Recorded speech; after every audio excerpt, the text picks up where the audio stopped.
ఇలా ప్రార్థన చేసుకుని దేవుని వాక్యాన్ని ధ్యానం చేసుకుందాం. పరిశుద్ధుడు అయిన మా దేవ, మీకు వందనాలు స్తోత్రాలు చెల్లిస్తూ ఉన్నాం.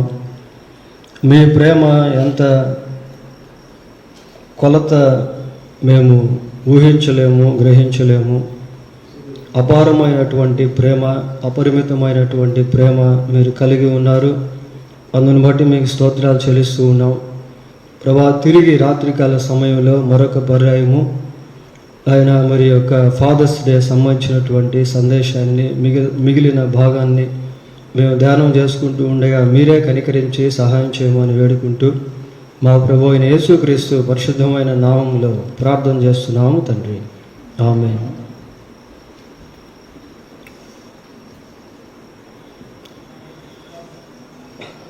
ప్రియులారా, దేవుని యొక్క మహాకృపను బట్టి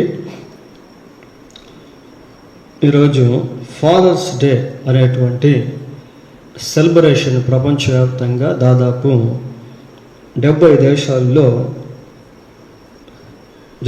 జరిగింది అన్న విషయాన్ని మనం ఉదయకాలంలో చెప్పుకున్నాం. ఈ ఫాదర్స్ డే అనేది ఎప్పటి నుంచి అమలుపరచబడింది, ఆ ఫాదర్స్ డే అనేది ఎలాగొచ్చింది, దాన్ని ఎవరు డేట్ డిక్లేర్ చేశారు, ఎవరు అది ఈ టైంలో ఉండాలని నిర్ధారించారు అఫీషియల్గా, ఇలాంటి విషయాలు మనం చెప్పుకున్నాం. తర్వాత ప్రపంచంలో no one in this world who has no father అని చెప్పుకున్నాం పిల్లలు. ప్రపంచంలో పుట్టిన ప్రతి ఒక్కరూ ఒక తండ్రిని తప్పకుండా కలిగి ఉంటారు. అయితే బైబిల్ పరంగా మరి ఆదాము హవ్వ వారిద్దరు కూడా తండ్రి అనేవాడు లేరు. వారిద్దరు దేవుని యొక్క మొదటి కనుక ఆ సృష్టిలో తండ్రి లేకుండానే వారిని దేవుడు సృష్టించాడు ప్రియులారా. ఆ తర్వాత యేసుక్రీస్తు ప్రభువు కూడా భౌతిక సంబంధమైనటువంటి తండ్రి ప్రమేయము లేకుండా ఆయన జన్మించాడు. కన్యక గర్భమందు ఆయన జన్మించాడు. So he has also no earthly father. ఆయన కూడా భౌతిక సంబంధమైనటువంటి తండ్రి లేడు.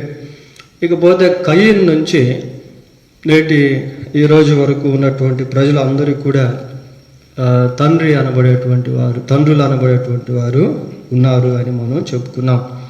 అయితే బైబిల్ గ్రంథంలో వివిధ రకాల తండ్రులు మనకు కనబడతారు. వాటి గురించి కూడా మనం చూసాం ప్రియులారా. God the father of souls అని, Satan the father of evil అని, Adam the father of all generation అని, Abraham the father of all believers అని, spiritual leaders or pastors called as fathers అని, కొన్ని సమయాల్లో విగ్రహాలు కూడా తండ్రులుగా పిలువబడిన సందర్భాలు, అలాగే కొన్ని సమయాల్లో ప్రవక్తలు కూడా తండ్రులుగా పిలువబడినటువంటి సందర్భాలు బైబిల్లో మనం చూసాం ప్రియులారా. People under the father of Satan, సైతాను తండ్రిగా ఉన్నటువంటి సైతాను యొక్క అధికారం క్రింద ఉన్నటువంటి ప్రజలు ఎలాగుంటారో అన్న విషయాలు కూడా మనం చెప్పుకున్నాం. దానికి మూలవాక్యంగా యోహాను సువార్త 8వ అధ్యాయం 44వ వచనం, అలాగే యెహెజ్కేలు గ్రంథం 18వ అధ్యాయం 18వ వచనంలో మరి సైతాను యొక్క అధికారం క్రింద ఉన్నటువంటి తండ్రులు ఎలాగుంటారు అనేది కూడా మనం చూసాం. ప్రియులారా, అపవాది యొక్క అధికారం క్రింద ఉండేటువంటి తండ్రులు దుర్మార్గులుగాను, దుష్టులుగాను, నరహంతకులుగాను, మాంత్రికులుగాను, విగ్రహారాధికులుగాను, త్రాగుబోతులుగాను, మరి చెడు సంబంధమైనటువంటి కార్యకలాపాలు చేసేటువంటి వారుగాను ఉంటారు అని మనం చెప్పుకున్నాం ప్రియులారా. ఇలా చెడు సంబంధమైనటువంటి తండ్రుల యొక్క ప్రభావం జనరేషన్ బై జనరేషన్, తరం వెంబడి తరము మరి పిల్లల పైన పడుట అనేది కూడా మనము సహజంగా చెప్పుకోవచ్చు. అయితే బైబిల్ పరంగా ఆలోచన చేసినప్పుడు 3 ప్రాముఖ్యమైనటువంటి తండ్రులు అనబడేటువంటి వారు ఉన్నారు. ఆ 3 ఎవరైతే కలిగి ఉంటారో వారి జీవితాల్లో భౌతిక ఆధ్యాత్మిక మేలులు అనుభవించేటువంటి వారుగా ఉంటారు అని మనం చెప్పుకున్నాం ప్రియులారా. ఆ 3 తండ్రులు ఎవరు అంటే, మొదటి తండ్రి పరలోకపు తండ్రి, రెండవ తండ్రి ఆత్మీయ తండ్రి, మూడవ తండ్రి భౌతిక తండ్రి అని చెప్పుకున్నాం. ఈ ముగ్గురు తండ్రుల యొక్క పాత్రలు, బాధ్యతలు, వారి ప్రేమ, అనురాగాలు, వారి యొక్క కోరికలు, ఇలాంటివి ఉదయకాల సందేశంలో మనం విన్నాం. అయితే ఈ ముగ్గురు తండ్రుల పట్ల పిల్లలైనటువంటి వారు ఏ విధంగా ఉండాలి, వీరి యొక్క బాధ్యతలు ఎలా ఉండాలి అన్న విషయాలు తిరిగి రెండవ భాగంలో ఈ రాత్రి మనము చెప్పుకోబోతూ ఉన్నాం ప్రియులారా. ఈ జనరల్గా హ్యాపీ ఫాదర్స్ డే అని ఎవరికి చెప్తా ఉన్నారు అనే ప్రశ్న మనం వేసుకున్నట్లయితే, పిల్లలుగా ఉన్నటువంటి వారు, తండ్రులుగా ఉన్నటువంటి వారికి హ్యాపీ ఫాదర్స్ డే అని అంటున్నారు ప్రియులారా. మరి ఫాదర్స్ గురించి సిమిలారిటీస్ ఉదయకాలమున మనం చెప్పుకున్నాం. దాదాపు అదే సిమిలారిటీస్ పిల్లల విషయంలో కూడా మనము గమనించవచ్చు. Happy father's day, when they will be happy is most important to know. మరి హ్యాపీ ఫాదర్స్ డే అని చెప్పేటువంటి సమయంలో అసలు తండ్రులు ఎప్పుడు సంతోషంగా ఉండగలరు అన్న విషయం కూడా అలా చెప్పేటువంటి వారు తెలుసుకోవటం అనేది చాలా ఇంపార్టెంట్ ప్రియులారా. సరే, మొట్టమొదటిగా హెవెన్లీ ఫాదర్, పరలోక సంబంధమైన తండ్రి. When he will be happy, ఆయన ఎప్పుడు సంతోషంగా ఉండగలడు. లూకాసు వార్త 15వ అధ్యాయము, 10వ వచనాన్ని చదువుకుందాం. అటువలే మారు మనసు పొందు ఒక పాపి విషయమై దేవుని దూతల ఎదుట సంతోషము కలుగునని మీతో చెప్పుచున్నాను. ప్రియులారా, when the heavenly father will be happy అని అంటే, పరలోక తండ్రి ఎప్పుడు సంతోషిస్తాడు అంటే, ఒక పాపి మారు మనసు పొందినప్పుడు ఆయన సంతోషిస్తాడు. యెహెజ్కేలు గ్రంథం 33వ అధ్యాయము, 11వ వచనాన్ని చదువుకుందాం. యెహెజ్కేలు గ్రంథం 33వ అధ్యాయము 11వ వచనం. కాగా వారితో ఇట్లనుము, నా జీవము తోడు దుర్మార్గుడు మరణము నొందుట వలన నాకు సంతోషము లేదు. దుర్మార్గుడు తన దుర్మార్గత నుండి మరలి బ్రతుకుట వలన నాకు సంతోషము కలుగును. When he will be happy, ఆయన ఎప్పుడు సంతోషిస్తాడు అంటే, దుర్మార్గుడు మరలి తన దుర్మార్గమును విడిచిపెట్టాలి ప్రియులారా. He should turn to God from evil. ఆ దుర్మార్గత నుంచి దేవుని వైపు తిరిగినప్పుడు, లేక పరలోకపు తండ్రి వైపు తిరిగినప్పుడు ఆయన సంతోషించేటువంటి వాడిగా ఉంటాడు.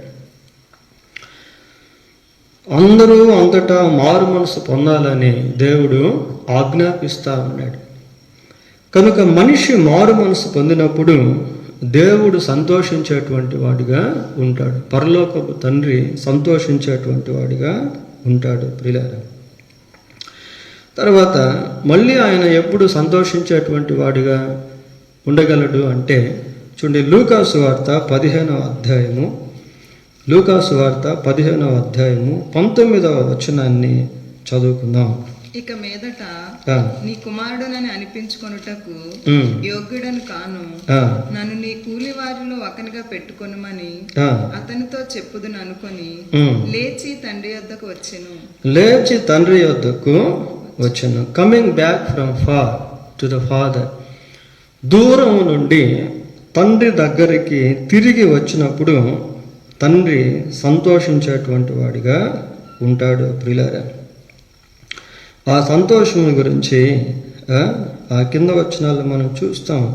చూడండి, ఆ సంతోషం గురించి మాట్లాడడం మనం వింటాము ప్రియులారా. 29వ వచనం చదువుకుంటే అక్కడ చదవండి. 29వ. తన తండ్రితో, ఇదిగో ఇన్ని ఏండ్ల నుండి నిన్ను సేవించుచున్నానే. 20వ వచనం, సంతోషించలేకపోతున్నాడు, ఆనందించలేకపోతున్నాడు. ఎవరైతే తిరిగి దేవుని వద్దకు వస్తారో వారిని బట్టి ఆయన సంతోషిస్తాడు ప్రియులారా. ఇంకా అనేక మంది క్రైస్తవులుగా పిలువబడుతూ ఉన్నప్పటికీ క్రీస్తుకు దూరం అయిపోయినటువంటి వారిగా ఉన్నారు. అలాంటి వారిని చూసి ఆయన సంతోషించలేడు. అనేక మంది ఇంకా వేశ్యలతో సహవాసం చేసేటువంటి వారు గాను, త్రాగుబోతులతో సహవాసం చేసేటువంటి వారు గాను, చెడు సంబంధమైనటువంటి జీవితాన్ని జీవించేటువంటి వారు గాను, పాత రోత జీవితాన్ని జీవిస్తూ దేవుని వద్దకు తిరిగి రాలేనటువంటి వారుగా ఎంతోమంది ఉన్నారు ప్రియులారా. అలాంటి వారిని బట్టి పరలోకపు తండ్రి సంతోషించలేడు. ఆ దూరం అయిపోయినటువంటి వారు తిరిగి ఎప్పుడైతే తండ్రి వద్దకు వస్తాడో then only he can be happy. అప్పుడే ఆయన సంతోషించేటువంటి వాడిగా ఉంటాడు.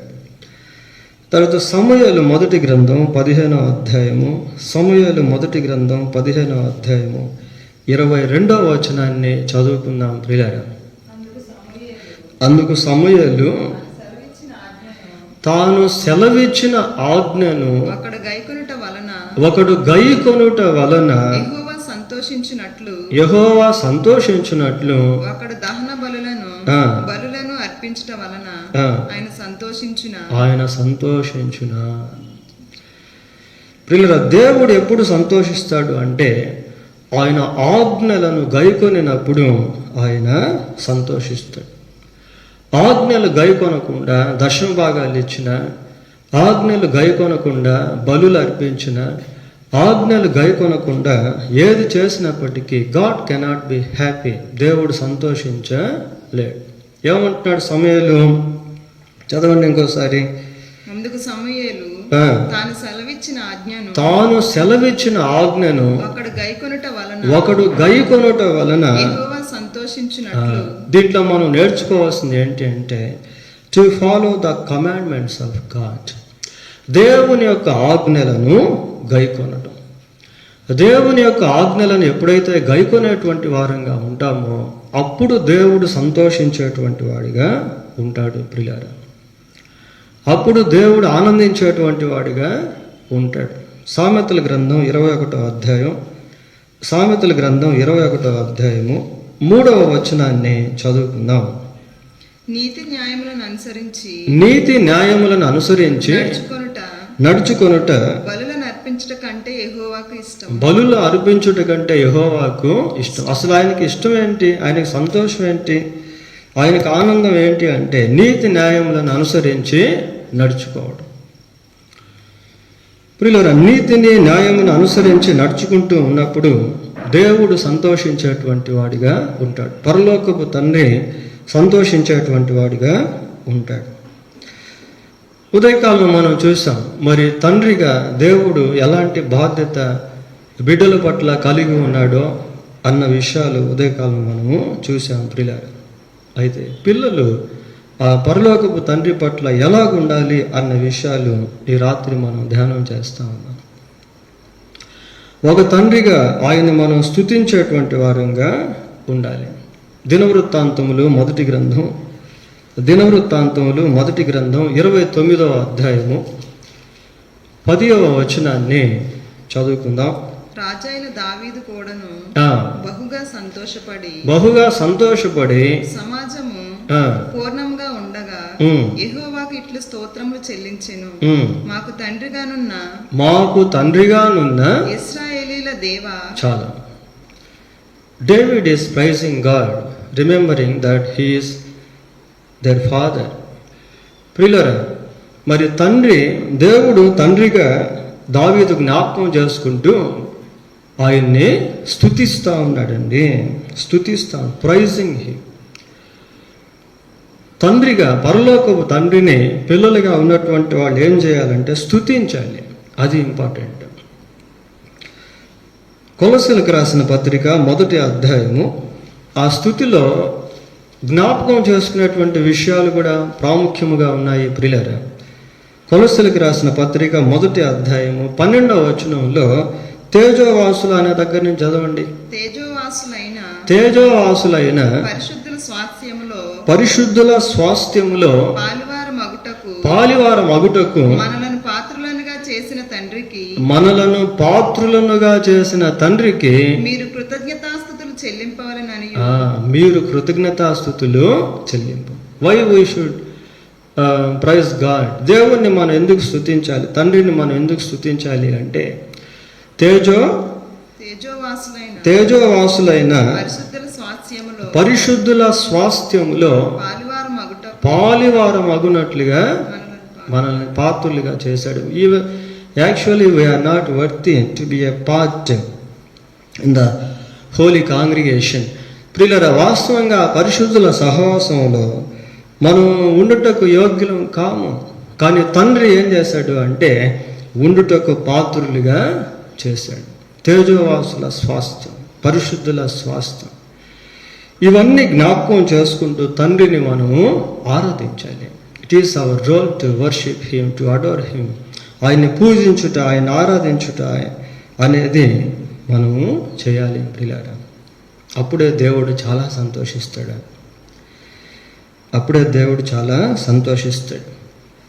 ఇంకా మనం దేవుని ప్రేమను గురించి ఉదయకాలమున చెప్పుకున్నాం ప్రియులారా. సహజంగా తండ్రి మరి తన బిడ్డలను ప్రేమించేటువంటి వాడిగా ఉంటాడు. అదే సమయంలో మనలను ప్రేమిస్తున్నటువంటి తండ్రి మనము ఆయన్ని ప్రేమించేటువంటి వారంగా ఉండాలని కోరుకున్నాడు. ఇది సిమిలారిటీ ప్రియులారా. ఇంకా ఇద్దరు తండ్రుల గురించి మనం చెప్పుకోబోతున్నాం. వాళ్ళది కూడా అలాగే ఉంటుంది. కుమారుణ్ణి ప్రేమిస్తున్నటువంటి తండ్రి ఆ కుమారుడు తన్ను కూడా ప్రేమించాలని సహజంగా కోరుకుంటాడు ప్రియులారా. We seek our children to love us. పిల్లలు మనల్ని ప్రేమించాలని మనము కోరుకుంటాం. దేవుడు కూడా పరలోకపు తండ్రి ఆయన బిడ్డలు ఆయన్ని ప్రేమించేవారిగా ఉండాలని కోరుకుంటా ఉన్నాడు. ద్వితీయోపదేశకాండం 6వ అధ్యాయము 5వ వచనాన్ని చదువుకుందాం ప్రియులారా. నీ పూర్ణ హృదయముతోను, నీ పూర్ణ హృదయముతోను, నీ పూర్ణ ఆత్మతోను, నీ పూర్ణ ఆత్మతోను, నీ పూర్ణ శక్తితోను, నీ పూర్ణ శక్తితోను నీ దేవుడైన యెహోవాను ప్రేమింపవలెను. నీ దేవుడైన యెహోవాను ప్రేమింపవలెను. ఇది చాలా ఇంపార్టెంట్ పిల్లలు. పూర్ణ ఆత్మతో, పూర్ణ శక్తితో, పూర్ణ హృదయంతో ఆయనను ప్రేమించుట. ప్రతి తండ్రి తన బిడ్డలు తనను ప్రేమించాలని కోరుకుంటారు.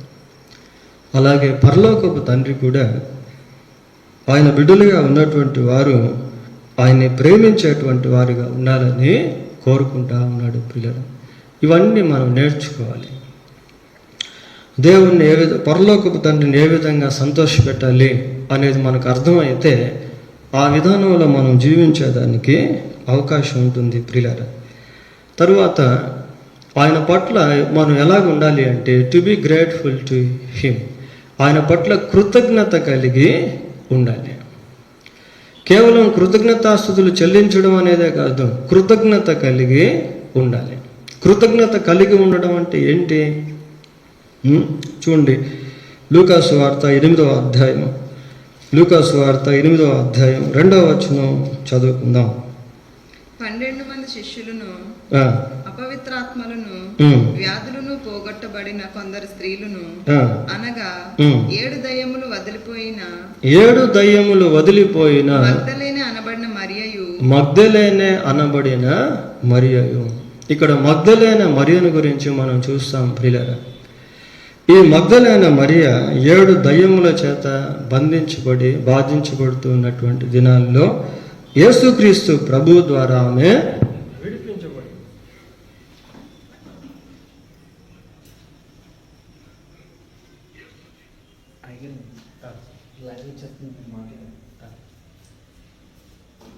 యేసుక్రీస్తు ద్వారా ఆమె విడిపించబడింది.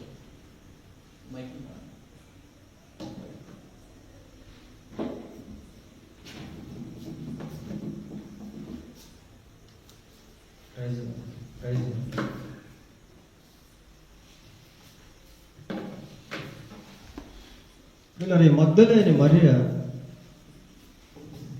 7 దయ్యముల చేత బాధించబడుతూ ఉన్నటువంటి సమయంలో క్రీస్తు ప్రభు ద్వారా ఆమె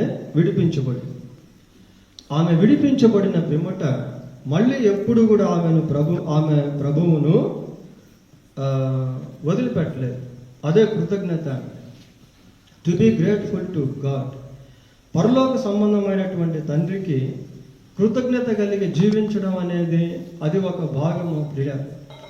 ఆయన చేసినటువంటి మేలులను జ్ఞాపకం చేసుకుంటూ ఆయనను వెంబడించుట, ఆయన మర్చిపోకుండా జీవించుట, ఇవన్నీ కూడా కృతజ్ఞతలో భాగాలుగా ఉంటాయి. తర్వాత సేన దయ్యాలు పట్టినటువంటి వ్యక్తిని మనం చూస్తాం. సేన దయ్యాలు పట్టినటువంటి వ్యక్తిని మనము చూస్తాము ప్రియులారా. చాలా భయంకరమైనటువంటి దుర్భరమైన స్థితిలో జీవిస్తున్నటువంటి ఆ వ్యక్తిని యేసుక్రీస్తు ప్రభు విడిపించాడు. విడిపించిన తర్వాత ఆయన ఏం చేశాడు అంటే, ప్రభువు చేసినటువంటి కార్యాలను ఆ దెక్కపల్లి ఆ ప్రాంతాలన్నిటికీ వెళ్ళి తిరిగి ఆ విడుదల కార్యం గురించి ప్రకటించాడు. 10 మంది కుష్టు వ్యాధులు కలిగినటువంటి వాళ్ళు శుద్ధులయ్యారు. ఒకడు మాత్రం కృతజ్ఞత భావన కలిగి యేసుక్రీస్తు ప్రభు దగ్గరికి తిరిగి వచ్చాడు. కనుక పరలోక సంబంధమైనటువంటి తండ్రి పట్ల అలాంటి భావన, అలాంటి కృతజ్ఞత ఇవన్నీ కలిగి ఉండటం అనేది అవసరం. తర్వాత మలాకి గ్రంథం 1వ అధ్యాయం, మలాకి గ్రంథం 1వ అధ్యాయము 6వ వచనం చదువుకుందాం. కుమారుడు తన తండ్రిని గనపరచును గదా, తన తండ్రిని గనపరచును గదా, దాసుడు తన యజమానిని గనపరచును గదా, తన యజమానుని గనపరచును గదా. నా నామమును నిర్లక్ష్యపెట్టి యాజకులారా, నేను తండ్రిని అయితే నాకు రావాల్సిన ఘనత ఏమాయను, నాకు రావాల్సిన ఘనత ఏమాయను. నేను తండ్రిని అయితే నాకు రావాల్సిన ఘనత ఏమాయను. ఘనతను గురించి దేవుడు మాట్లాడుతున్నాడు ప్రియులారా. ఇది కూడా సిమిలారిటీ వర్డ్. సన్మానం గురించి, ఘనతను గురించి తర్వాత భాగాల్లో కూడా మనం చెప్పుకుంటాం.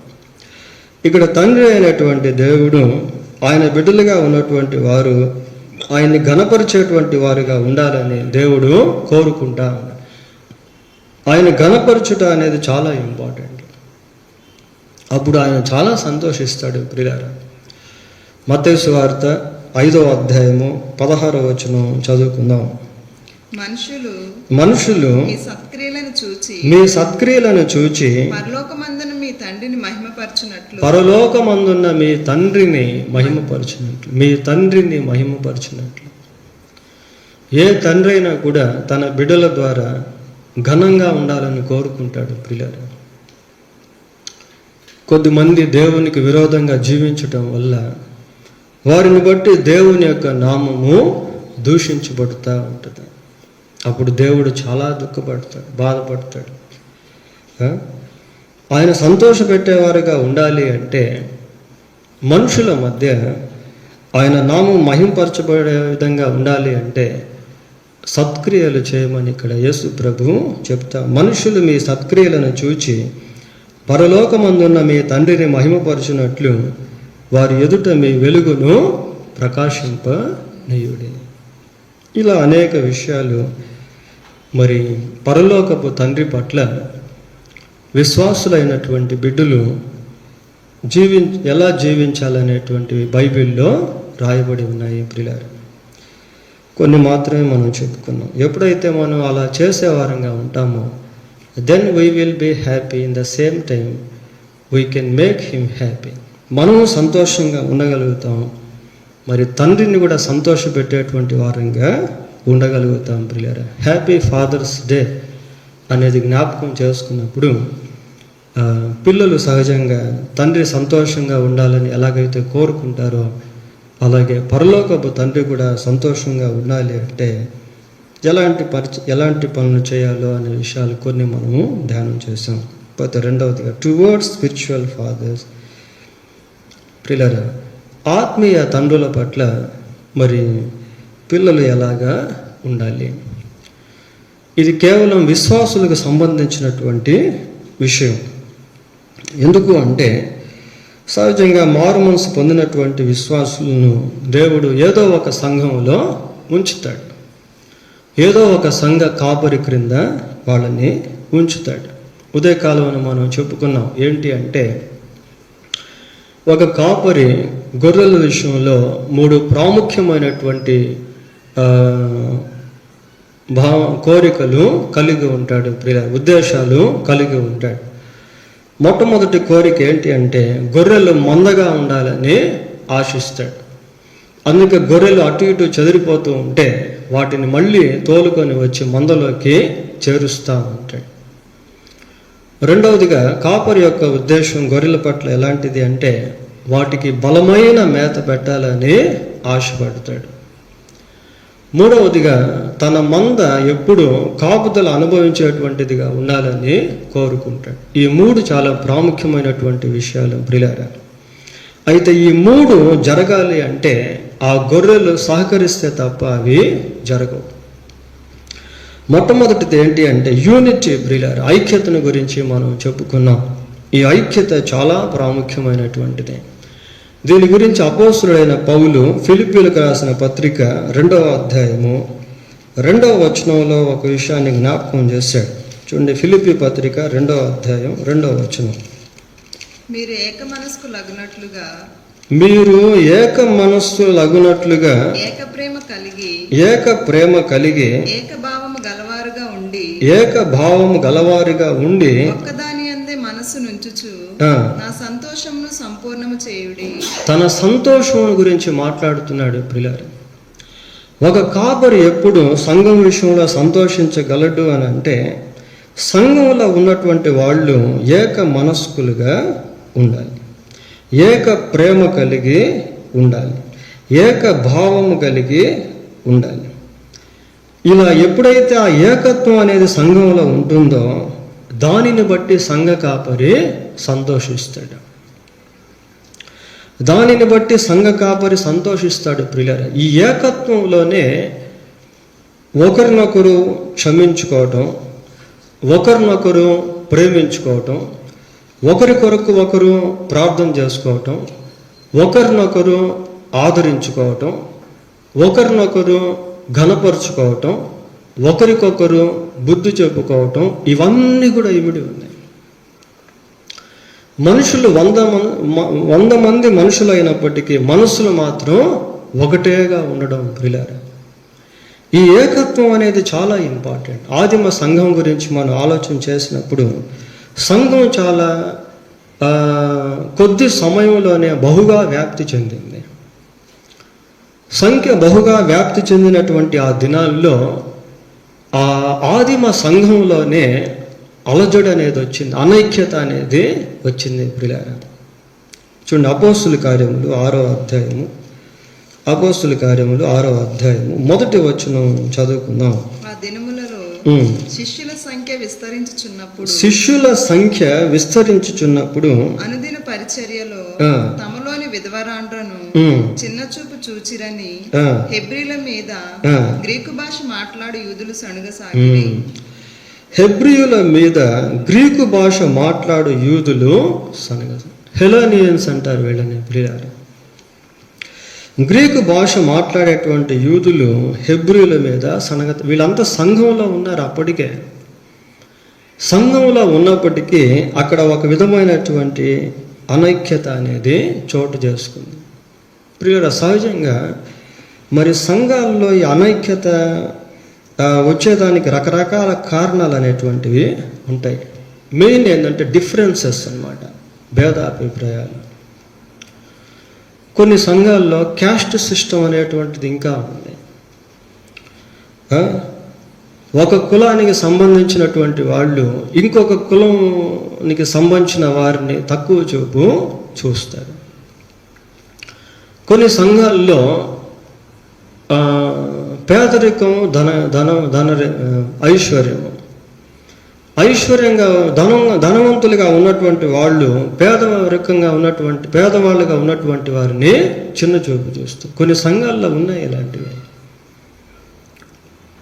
కొన్ని సంఘాల్లో లిటరసీ అంటే చదువుకున్నటువంటి వాళ్ళు చదువులేనటువంటి వాళ్ళని చిన్న చూపు చూస్తారు. వాళ్ళు పెద్ద పట్టించుకోరు వాళ్ళు.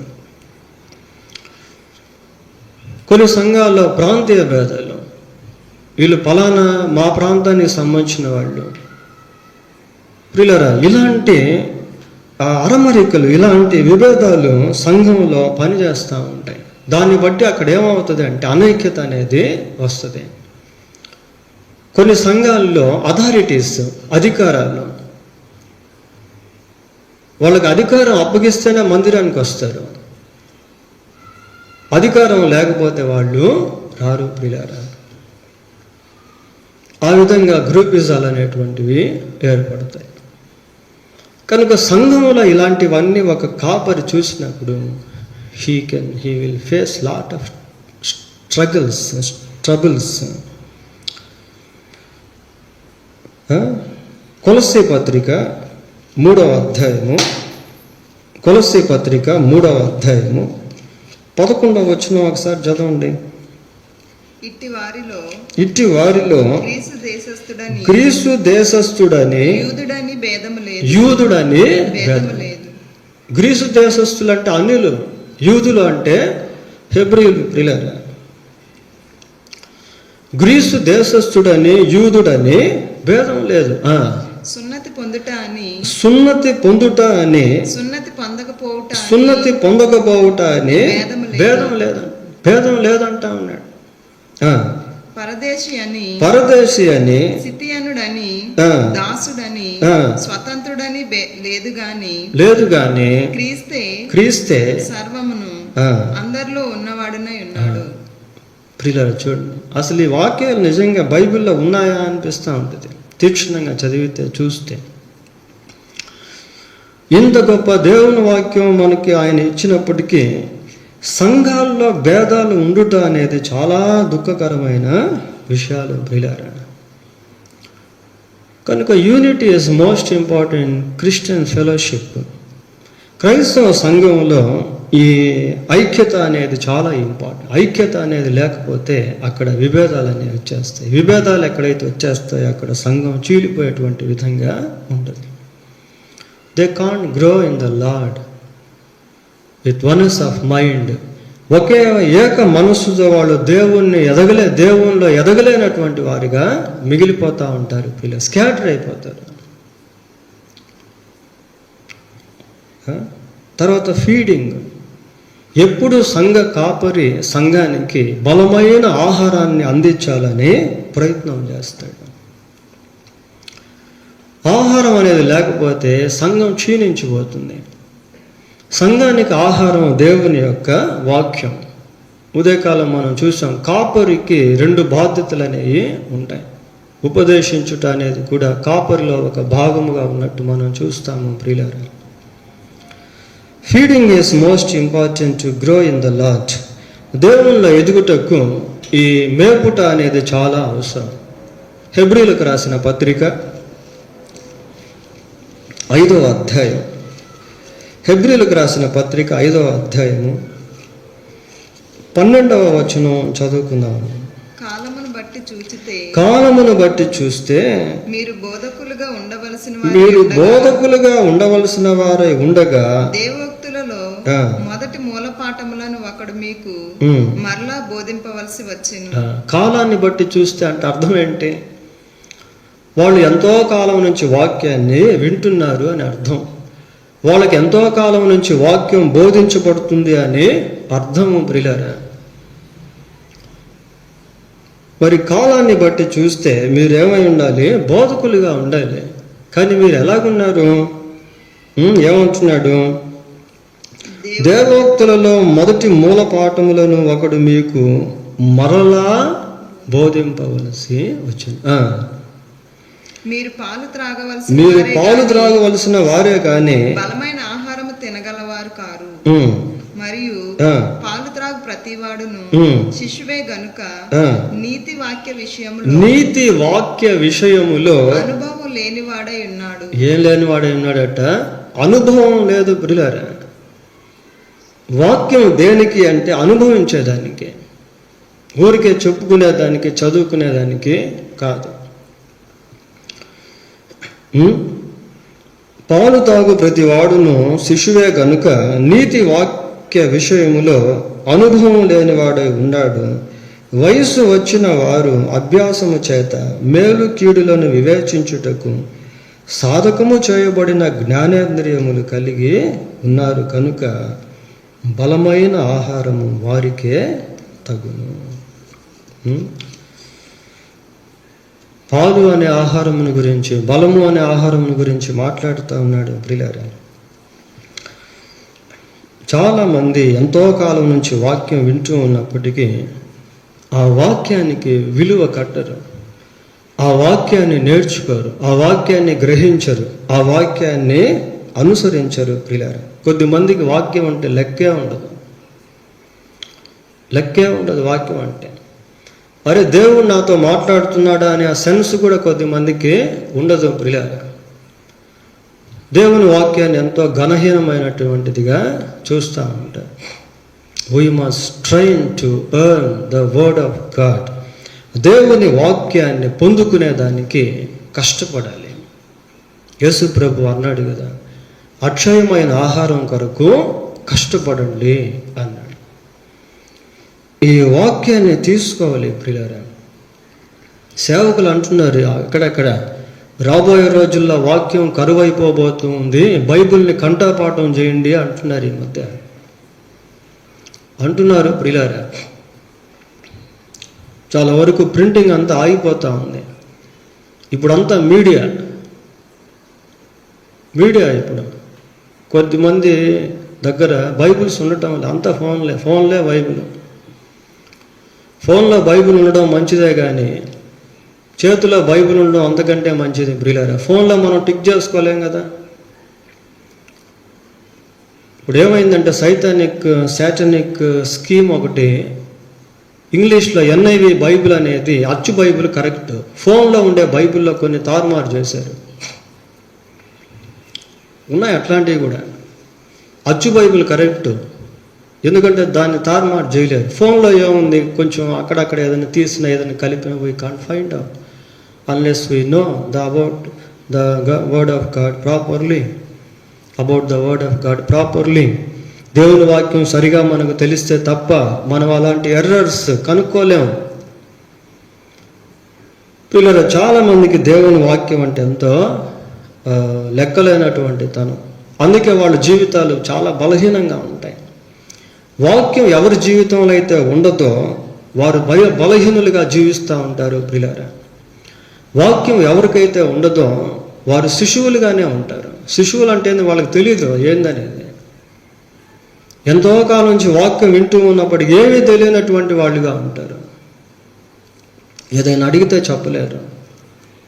వాక్యాన్ని ద్వంద్వార్థాలుగా చేసుకుంటూ ఉంటారు, మిస్అండర్స్టాండింగ్ చేసుకుంటూ ఉంటారు. ప్రియులారా, ఫీడింగ్ అనేది చాలా ఇంపార్టెంట్. ఉదయకాలం మనం చూస్తాం, మనుషులు దురద చెవులు కలిగినటువంటి వారిగా ఉండి వారికి అనుకూలమైనటువంటి బోధకులను ఏర్పాటు చేసుకుంటారు. కల్పనా కథల వైపుకు తిరుగు కాలము వచ్చును అని మనం చూసాము ప్రియులారా. కనుక దేవుని యొక్క వాక్యంలో ఉన్న స్వచ్ఛత తీసుకొని దాని ద్వారా బలపరచబడాలి. అప్పుడే సంఘం బలంగా ఉండగలుగుతుంది ప్రియులారా. ఏ సంఘంలో అయితే దేవుని వాక్యం సమృద్ధిగా ఉండదో, లేక ఏ సంఘంలో అయితే మనుషులు దేవుని వాక్యం గైకొనలేనటువంటి వారిగా ఉంటారో వారు బలహీనులైపోతారు. ఫిలిప్పీలకు రాసిన ప్రకటన గ్రంథం 3వ అధ్యాయం, ప్రకటన గ్రంథం 3వ అధ్యాయం 8వ వచనం చదవండి. నీ క్రియలను నేను ఎరుగుదును, నీకున్న శక్తి కొంచెమై ఉండినను. దీన్ని ఏమంటారు వ్యాఖ్యానకర్తలు అంటే, నీకున్న శక్తి కొంచెం అంటే సంఘం చిన్నది అని అంటారు ప్రియులారా. కాంగ్రిగేషన్ చాలా తక్కువ ఉన్నటువంటి వారు. నీకున్న శక్తి కొంచెమై ఉండినను నీవు నా వాక్యమును గైకొని నా నామమును ఎరగననలేదు.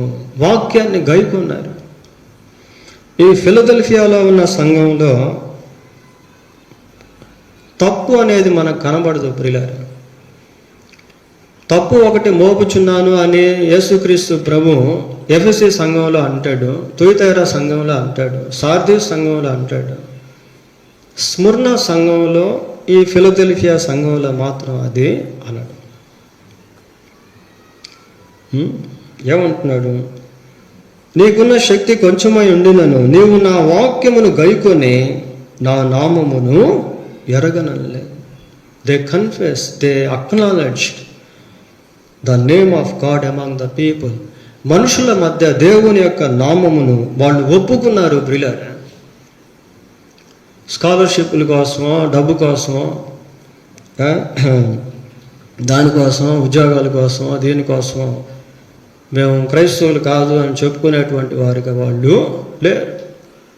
They acknowledge the name of God among the people. ప్రజల మధ్య దేవుని యొక్క నామమును ఒప్పుకునేటువంటి వారిగా వారు ఉన్నారు. That gives a good testimony for us whenever we confess, acknowledge the word of God among the people. ప్రజల మధ్య ఎప్పుడైతే మనం దేవుని నామమును, దేవుని వాక్యమును ఒప్పుకునేటువంటి వారంగా ఉంటామో అది మనకు మంచి సాక్ష్యాన్ని ఇస్తుంది ప్రియులారా. నరుల ఎదుట నిన్ను ఆశ్రయించే వారి నిమిత్తం నీవు దాచి ఉంచిన మేలు ఎంతో గొప్పది అని బైబిల్లో మనం చూస్తాం. తర్వాత తిమోతికి రాసిన మొదటి పత్రిక 5వ అధ్యాయం, తిమోతికి రాసిన మొదటి పత్రిక 5వ అధ్యాయం 17-18 వచనాలు చదువుకుందాం. బాగుగా పాలన చేయు పెద్దలను విశేషంగా వాక్యమందును ఉపదేశమందును ప్రయాసపడు వారిని రెట్టింపు సన్మానమునకు పాత్రులనుగా ఎంచవలెను. చాలు ప్రియులారా, ఈ సన్మానము అనేటువంటిది సిమిలారిటీ వర్డ్. అట్లా దేవుణ్ణి సన్మానించేటువంటి దాని గురించి మనం ఇందాక చూసాం, ఆయన్ని గణపరచుట అనే దాని గురించి. తర్వాత ఇక్కడ మరి ఆత్మీయ తండ్రులను గురించి ఒక రకంగా మాట్లాడుతూ ఉన్నారు. ఈ వర్డ్ మళ్ళా కూడా మనం చూస్తాం సెక్యులారిటీలో కూడా, సన్మానించుట అనేది. సరే, ఇక్కడేమని చదువుతున్నాము అంటే, బాగుగా పాలన చేయు పెద్దలను విశేషముగా వాక్యమందును ఉపదేశమందును ప్రయాసపడు వారిని రెట్టింపు సన్మానమునకు పాత్రులుగా ఎంచవలెను అని చూస్తూ ఉన్నాం ప్రియులారా. సన్మానించడం అంటే పాస్టర్ల దగ్గరికి వెళ్ళి కాళ్ళ మీద పడడం కానీ, లేకపోతే వాళ్ళని మాలలు వేసి వాళ్ళని సత్కరించి దేవుని కంటే ఘనంగా ఎంచమని, అది కాదు. వాళ్ళని గౌరవించాలి, వాళ్ళని ఘనంగా ఎంచుకోవాలి ప్రియులారా. కొద్దిమందికి సేవకులు అంటే అసలు లెక్కలేనితనంతో జీవిస్తూ ఉంటారు.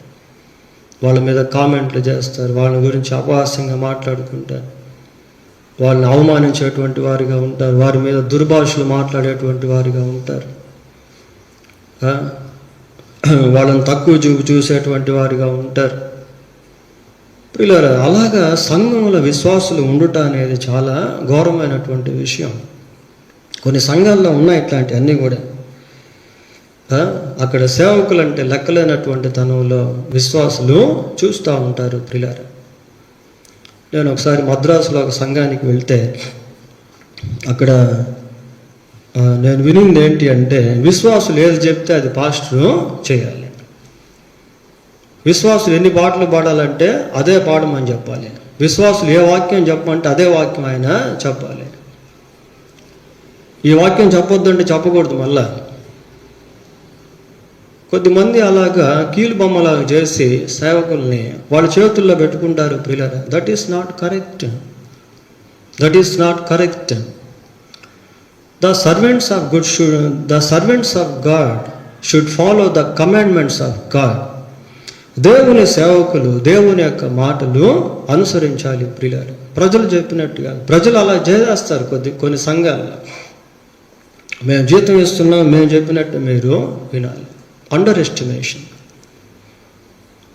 ఇక్కడ వాక్యంలో ఏమని చదువుతున్నాము అంటే, ఉపదేశమందు ప్రయాసపడి వారిని రెట్టింపు సన్మానమునకు పాత్రులుగా ఎంచాలి. ఆ మేనర్స్ అనేది తెలియాలి ప్రియులారా. సంఘానికి సంఘ కాపరి యొక్క మర్యాద తెలియాలి. అది చాలా ఇంపార్టెంట్.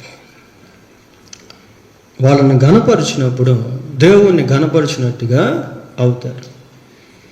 మోషే అహరోనుల మీద ఇశ్రాయేలు తిరుగుబాటు చేసినప్పుడు వాళ్ళు ఏమన్నారో తెలుసా? మోషే ఏమన్నాడంటే, మీరు సణిగేది మా మీద కాదు, దేవుని మీద మీరు సణగతా ఉన్నారు అని చెప్పాడు. ప్రియులారా, ఆ రోజుల్లో రెబల్ స్పిరిట్ అనేది వర్క్ చేస్తూ ఉన్నది ఇశ్రాయేలులో. మోషే మీద అహరోను మీద తిరుగుబాటు చేయడం, వాళ్ళ మీద వాళ్ళకి వ్యతిరేకంగా జీవించడం, వాళ్ళ మీద హెచ్చించుకోవడం, ఇవన్నీ కూడా వాళ్ళు చేశారు. సరే, తర్వాత హెబ్రీలకు రాసిన పత్రిక 13వ అధ్యాయం, హెబ్రీలకు రాసిన పత్రిక 13వ అధ్యాయం 17వ వచనం చదువుకుందాం. మీ పైని నాయకులుగా ఉన్నవారు మీ పైన నాయకులుగా ఉన్నవారు లెక్క ఒప్పచెప్పవలసిన వారి వలె మీ ఆత్మలను కాయుచున్నారు. వారు దుఃఖముతో ఆ పని చేసిన ఎడల మీకు నిష్ప్రయోజనము గనుక దుఃఖముతో కాక ఆనందముతో చేయునట్లు వారి మాట విని వారికి లోబడి ఉండుడి. మీ పైన నాయకులుగా ఉన్నవారు లెక్క ఒప్ప చెప్పవలసిన వారి వలె మీ ఆత్మలను కాయుచున్నారు. వారు దుఃఖంతో ఆ పని చేసిన ఎడల మీకు నిష్ప్రయోజనము. దుఃఖంతో చేస్తే అది మీకు ప్రయోజనం ఉండదు, మీకు ఉపయోగకరంగా ఉండదు అని అంటున్నాడు ప్రియులారా. కనుక దుఃఖముతో కాక ఆనందముతో చేయునట్లు వారి మాట విని, ఆనందముతో చేయునట్లు అంటున్నాడు. హ్యాపీ ఫాదర్స్ డే అంటే వారు ఎవరితో అయితే చెప్తున్నారో ఆ తండ్రులుగా పిలువబడేటువంటి వాళ్ళు సంతోషంగా ఆనందంగా ఉండాలి అనేది దాని యొక్క అర్థము ప్రియులారా. ఆనందముతో చేయునట్లు. ఎప్పుడు ఆనందంతో చేస్తారు అంటే వారి మాట విని వారికి లోబడినప్పుడు. వారి మాట విని అంటే వాళ్ళు చెప్పే మాటలన్నీ వినమని కాదు, వాళ్ళు ఈ దేవుని మాటలు చెప్తారు కాబట్టి ఆ దేవుని మాటలను వినాలి. వాళ్ళు ప్రార్థన చేసి చెప్పేటువంటి మాటలు వినాలి. వాళ్ళు వాక్యాన్ని చూపి చెప్పేటువంటి మాటలు వినాలి ప్రియుల. వినడం అంటే ఏంటి? చెవులతో వినడం కాదు, లోబడేటట్టు వినాలి. దశలోనిక సంఘస్థుల గురించి మనం వాక్యం ధ్యానం చేస్తాం. వాళ్ళ కాన్సన్ట్రేషన్ ఏంటి అంటే దేవుని వాక్యం వారి వద్దకు వస్తూ ఉన్నప్పుడు దాన్ని ఏ విధంగా రిసీవ్ చేసుకున్నారు వాళ్ళు. ఇది నా కోసమే, ఇది నా కోసమే అన్నట్టుగా వాళ్ళు రిసీవ్ చేసుకున్నారు. కనుక ప్రియులారా, దేవుడు సేవకుల ద్వారా నీతో ఏదైనా మాట్లాడుతూ ఉంటే యూ షుడ్ ఒబే, నీవు దానికి విధేయత చూపించాలి. God speaks in different ways by using his servants. దేవుడు తన యొక్క సేవకులను వాడుకొని వివిధ రకాలుగా మాట్లాడుతూ ఉంటాడు ప్రియులారా. కనుక ఇవన్నీ నేర్చుకో. సంఘం ఎప్పుడైతే దేవునికి లోబడేదిగా ఉంటుందో, సంఘం ఎప్పుడైతే దేవునిలో ఎదిగేటువంటిదిగా ఉంటుందో, సంఘం ఎప్పుడైతే ఐక్యత కలిగి ఉంటుందో, సంఘం ఎప్పుడైతే దేవుణ్ణి సంతోషపెట్టేటువంటిదిగా ఉంటుందో, అప్పుడే కాపరి సంతోషించేటువంటి వాడిగా ఉంటాడు. కాపరి యొక్క ఉద్దేశం అదే ప్రియులారా. కాపరి యొక్క ఉద్దేశం ఏంటి అంటే సంఘం దేవుణ్ణి సంతోషపెట్టాలి, సంఘం దేవునికి లోపడాలి. ఉదయం చూసాం కదా కొలసీ పత్రికలో క్రీస్తు ఎదుట ఎలాగ నిలవబెట్టవాలని వాళ్ళు ప్రయాసపడతారన్న విషయాన్ని మనం చదువుకున్నాం ప్రియులారా.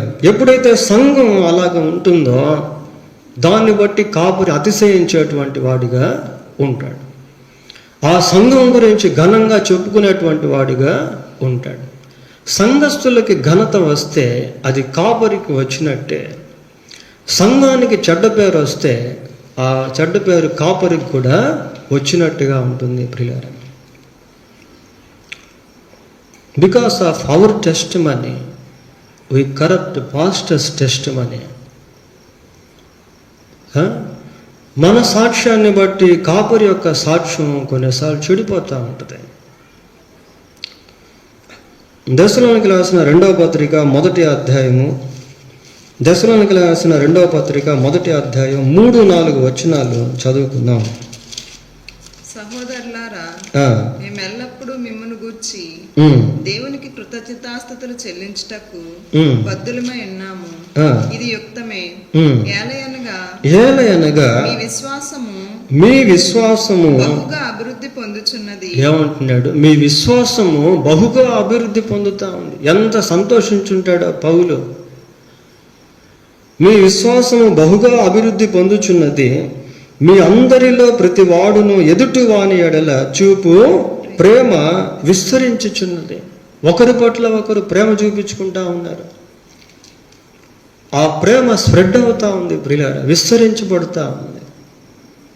దాన్ని చూసి పౌలు ఈ మాటలు మాట్లాడుతూ ఉన్నాడు. అందువలన మీ హింసలన్నిటిలోను ప్రభు కొరకు సంఘం జీవిస్తూ ఉంటే, ప్రభు యొక్క పరిచర్య నిమిత్తం సంఘం జీవిస్తూ ఉంటే కొన్నిసార్లు హింసలు అనేవి కూడా ఎదురవుతాయి, కష్టం అనేటువంటిది కూడా ఎదురవుతుంది. But God will be with us even troubles, persecutions. అయితే దేవుడు హింసల్లో కూడా ఉండేటువంటి వాడు. మీరు సహించుచున్న శ్రమలలోను మీ ఓర్పును విశ్వాసమును చూచి మేము దేవుని సంఘములలో మీ యందు అతిశయపడుచున్నాము. మేము అతిశయపడుతున్నాము అంటున్నాడు ప్రియులారా. మీ ఓర్పును చూస్తే మాకు అతిశయం కలుగుతా ఉంది, మీ విశ్వాసం చూస్తే మాకు అతిశయం కలుగుతా ఉంది. ఒకరి పట్ల ఒకరు ప్రేమ అభివృద్ధి చెందుతూ ఉంటే మాకు అతిశయం కలుగుతూ ఉంది అంటున్నాడు. వీఆర్ ప్రౌడ్ ఆఫ్ యూ అంటున్నాడు. మేము మిమ్మల్ని బట్టి గర్విస్తున్నాము అంటున్నాడు. ఎప్పుడు సంఘం కాపరికి అట్టి ఘనత తీసుకొచ్చేటువంటి విధంగా ఉండాలి ప్రియులారా. సంఘాన్ని చూచి కాపరి గర్వించేటువంటి విధంగా ఉండాలి. గర్వించడం అంటే వేరే విధంగా కాదు, అతిశయించేటువంటి విధంగా ఉండాలి. అది చాలా ఇంపార్టెంట్. అప్పుడే ఆ సంఘం సంతోషంగా ఉండగలుగుతుంది. ఆ సంఘాన్ని నడిపే కాపరి సంతోషంగా ఉండగలుగుతాడు. మూడవదిగా భౌతిక సంబంధమైన తండ్రి పట్ల పిల్లలు. భౌతిక సంబంధమైన తండ్రి పట్ల పిల్లలు. దీంట్లో రెండు భాగాలు కలుస్తాయి పిల్లలు. ఒకటి సెక్యులర్గా, రెండవది స్పిరిచువల్గా. భౌతికంగాను ఆధ్యాత్మికంగాను ఇద్దరు కూడా భౌతిక సంబంధమైనటువంటి తల్లిదండ్రుల పట్ల ఎలా ఉండాలి అనేది బైబిల్లో చెప్పారు. సామెతల గ్రంథం 23వ అధ్యాయం, సామెతల గ్రంథం 23వ అధ్యాయము 25వ వచనాన్ని చదువుకుందాం. నీ తల్లిదండ్రులను నీవు సంతోష పెట్టవలెను, నీ తల్లిదండ్రులను నీవు సంతోష పెట్టవలెను, నిన్ను కన్న తల్లిని ఆనందపరచవలెను, నిన్ను కనిన తల్లిని ఆనందపరచవలెను. ఏమండి, ఎంత మంచి మాట ఇది. నీ తల్లిదండ్రులను నీవు సంతోష పెట్టవాలి. వాళ్ళని సంతోష పెట్టకుండా హ్యాపీ ఫాదర్స్ డే అంటే ఏం ప్రయోజనం పిల్లలు? నిజంగా ఈరోజు చాలామంది వాళ్ళ తండ్రులకు విష్ చేస్తుంటారు హ్యాపీ ఫాదర్స్ డే అని. కానీ ఆ విష్ చేసినటువంటి వాళ్ళ ద్వారా విష్ చేయబడినటువంటి తండ్రులు సంతోషించగలిగేవారుగా ఉన్నారా? ఊరికి అలా నోటుతో చెప్పడం అనేది కాదు పిల్లలు. నీ తల్లిదండ్రులను నీవు సంతోష పెట్టవలను, నిన్ను కనిన తల్లిని ఆనందపరచవలను. పై భాగంలో కూడా మనం చదువుతాం 22వ వచనంలో, నిన్ను కనిన నీ తండ్రి ఉపదేశము అంగీకరించుము, నీ తల్లి ముదిమియందు ఆమెను నిర్లక్ష్యము చేయకు. నిన్ను కనిన నీ తండ్రి ఉపదేశము అంగీకరించు. తండ్రి మాట అసలు వినరు పిల్లలు. కొద్దిమంది వ్యతిరేకిస్తారు, తిరుగుబాటు చేస్తారు, కోపపడతారు, అలగుతారు, ఎదురు తిరుగుతారు. ప్రియులారా, అలాంటివన్నీ కూడా చేయకూడదు అని చూస్తాము. ఎఫెసీ పత్రిక 6వ అధ్యాయం 1వ వచనం.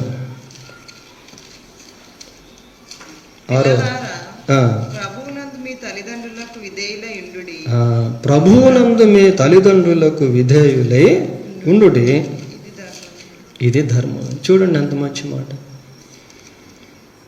ప్రభువునందు మీ తల్లిదండ్రులకు విధేయులై ఉండుడి అంటున్నాడు. అంటే వారికి లోబడ్డు. ఇవన్నీ మనం సిమిలర్ వర్డ్స్ ఇలా దాంట్లో దీంట్లో అన్ని పక్కల అదేగా మనకు కనబడుతూ ఉంటుంది. పరలోకపు తండ్రికి లోబడ్డు, ఆత్మీయ తండ్రికి లోబడ్డు, భౌతిక తండ్రికి లోబడ్డు. పిల్లలారా, ప్రభువునందు మీ తల్లిదండ్రులకు విధేయులై ఉండండి. అలా విధేయత చూపినప్పుడు వాళ్ళు చాలా మేలులు అనుభవిస్తారు.